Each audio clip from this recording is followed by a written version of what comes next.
Riot has released the first stand patch and I am pissed off.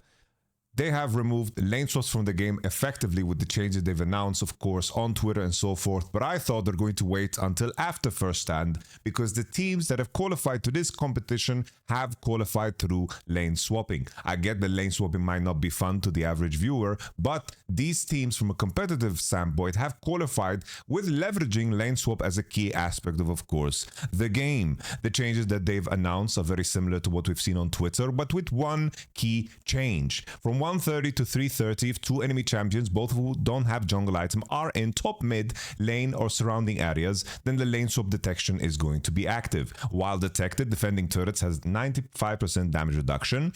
Defending turrets is 100% damage to minions, which means they are one-shot, cannon minions included. Defending turret and minion give gold and XP from their kills to nearest allied champion in the lane, so they don't even need to last it, they just need to be in XP range. And offending champions gain 50% less gold and XP from minions, because they of course want no interaction where there's two people on the lane.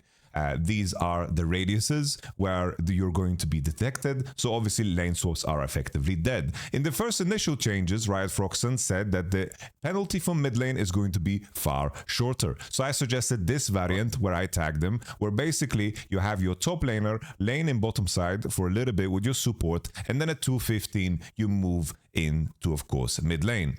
And as a response to this variant where you have the mid laner laning top or the top laner laning top and a solo lane bot, and you avoid the tough bot lane matchup, as a response they effectively put into the game that 330, that deadline is going to apply to mid lane too. The reason this is terrible, on top of the fact that removing lane swaps ahead of a game, is that the window you have to roam now on mid lane is effectively killed. You only have the, of course, debuff for 6 seconds in mid lane, but roaming and denying your mid laner that gold and that XP is going to be such a net negative most of the time.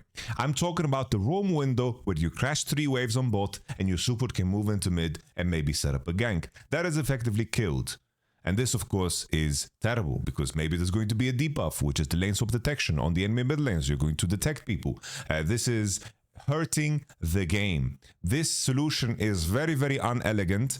And before, when it was the timeline around mid, it felt like that time 215 was designed to make sure that the super roam timer is not going to be impacted. But now, of course, it is.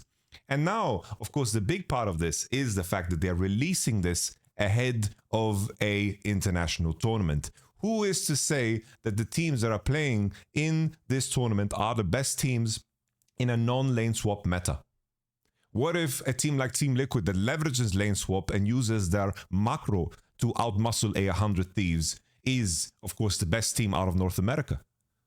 Let's say a world where there was no lane swap, maybe Gumayusi doesn't get benched, and Gumayusi and Korea dominated with playing very lane-skewed picks in their Draven, Kalista, Varus, and Ashe with their lane supports that, of course, snowball. Making this change, while I understand it, doing it ahead of a tournament is too drastic.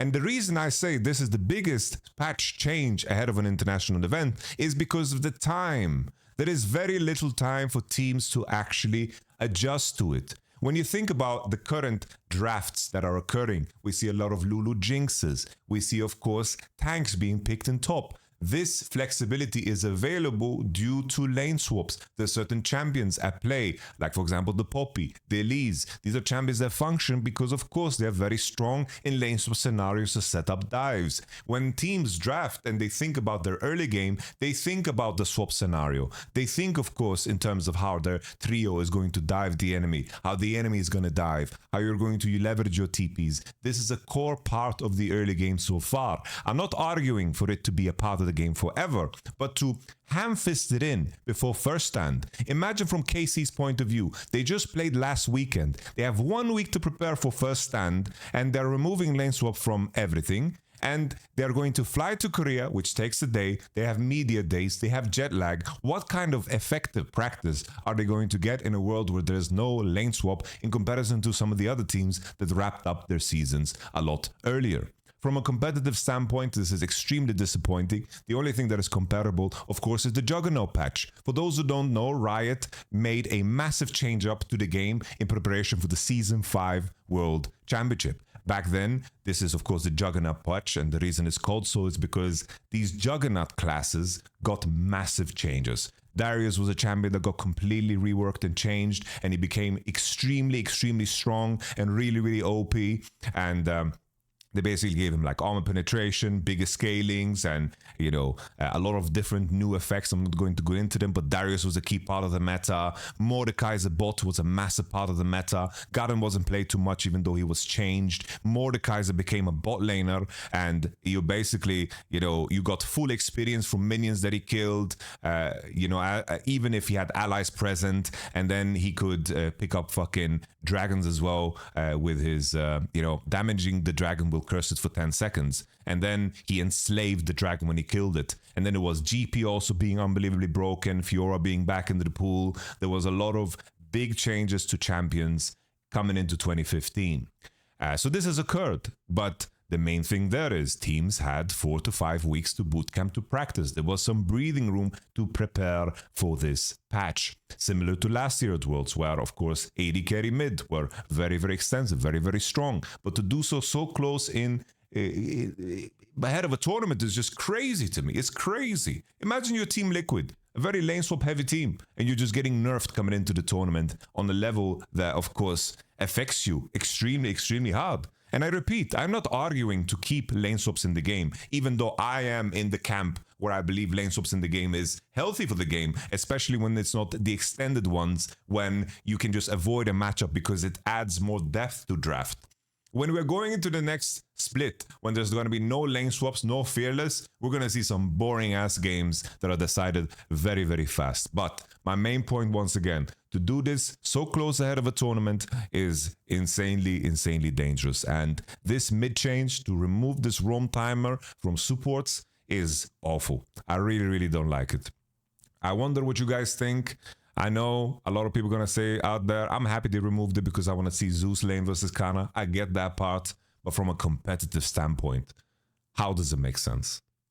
To me, it doesn't. Let me know what you guys think, because obviously I'm a little bit tilted. I am a little bit tilted. I think this is very, very extreme to do so close. I think you should just wait.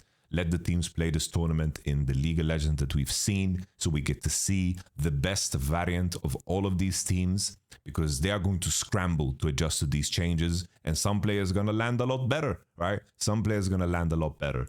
If you're a Zeus fan, you're obviously super, super happy because you get to see him lane versus 369 and Impact, and he's going to, of course, you know, massacre them. From their standpoint, it doesn't feel as good because they are more skewed to playing more tanky champions that are good in lane swaps and so forth.